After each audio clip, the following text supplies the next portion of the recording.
प्रदेश की सुखविंदर सिंह सरकार पूर्व में भाजपा सरकार के फैसलों को बदलने के विरोध में भाजपा के बाद अब सीपीआईएम भी मुखर हो चुकी है। सीपीआईएम नेता राकेश सिंघा ने कांग्रेस सरकार द्वारा डी नोटिफाई किए जा रहे संस्थानों को बंद करने का विरोध किया और सरकार को 15 दिन का समय देकर इन संस्थानों को रिव्यू करके इन्हें फिर से खोलने के लिए पैरामीटर तय करने को कहा।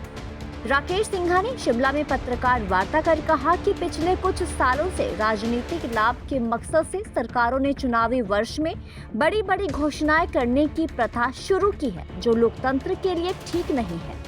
राकेश सिंघा ने कहा कि अगर सरकार ने इसको लेकर कोई निर्णय नहीं लिया तो लोगों को जागरूक कर बड़ा आंदोलन शुरू किया जाएगा। इसके साथ ही उन्होंने कहा कि पिछले 5 सालों में हिमाचल में भर्तियों में धांधली की बातें सामने आई हैं। पिछले कल JOAIT पेपर लीक को लेकर जो लोग गिरफ्तार हुए हैं उसकी गहनता से जांच की जानी चाहिए। इसके अलावा लोक सेवा आयोग के माध्यम से भी असिस्टेंट प्रोफेसर के पदों के लिए नियमों को बदला गया है, जिस पर पुनर्विचार किया जाना चाहिए। बेसिक मेरिट के आधार पर पदोन्नति और भर्तियां होनी चाहिए। देखिए, हमने आज इस प्रेस वार्ता में जो हमारी पार्टी का पक्ष है, जो ज्वलंत मुद्दे सामने आए हैं चुनाव के बाद।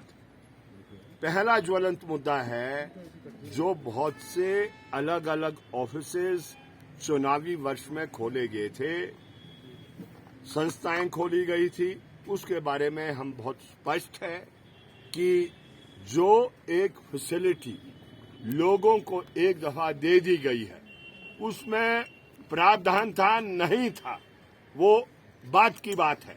उसको प्रॉपर उसकी एग्जामिनेशन हो। ये ऐसा ही नहीं हो सकता है कि बगैर एग्जामिनेशन किए और बगैर जनता को साथ लिए हुए। ये इम्पोर्टेंट है कि जो भी आप कार्य करना चाहते हैं जनता का साथ होना चाहिए। इसलिए यथास्थिति पहले आप मेंटेन करें। जो बंद कर दिए हैं उसको वो खुला रखिए, प्रॉपर एग्जामिनेशन कीजिए, विपक्ष को भी साथ लीजिए और फिर एक एक के ऊपर क्या कमी पेशी है उसको जनता को कॉन्फिडेंस में लेकर ही कार्य होना चाहिए, ऐसा हमारा मानना है। अगर पिछली सरकार ने नहीं किया ये दुर्भाग्य है, लेकिन जनता उसके लिए वो उनको सजा नहीं मिलनी चाहिए। इन कार्यों से जनता को सजा मिल रही है, ऐसा हमारा मानना है। एक बात है ये। दूसरी बात है जो भर्ती का जो ये गफला कल ये पब्लिक सर्विस कमीशन हमीरपुर का अंदर है, जो आपका JOAIT जो 995 का कोड का जो ऑपरेशन आया है और जिसमें साफ पता लगा है कि वो पेपर बिक रहा था, तो उसके बारे में थरो छानबीन होनी चाहिए। और इससे पहले आपका पुलिस का अंदर हुआ है, लेकिन पुलिस में जो असली लोग हैं उनको नहीं पकड़ा गया। विश्वविद्यालय में समय समय पर शिकायत की गई और जिसकी एलिजिबिलिटी भी नहीं उसकी आपने भर्ती कर दी है, तो वहां भी होना चाहिए। और पब्लिक सर्विस कमीशन में जहां आपने RNP रूल्स बदले हैं, जहां पर आपने मेरिट को दरकिनार किया है, जिस मेरिट के आधार के ऊपर सिलेक्शन नहीं होती है, सिर्फ वो आपके इंटरव्यू के आधार पर वो सिलेक्शन होती है, वो हमें मान्य नहीं है।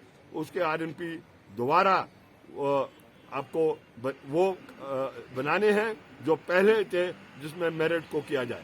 कमीशन ने पेपर करेक्शन को आउटसोर्स कर दिया है, वो भी दुर्भाग्य है। आप पेपर करेक्शन को आउटसोर्स कर देंगे, उसकी मार्किंग को आउटसोर्स कर देंगे, तो वो अच्छी बात नहीं है। आप जानते हैं कि जो प्राइवेट कंपनीज हैं वो किस तरीके से मार्किंग करेंगे, वो बिक सकता है, वो उसमें हेरा फेरी हो सकती है।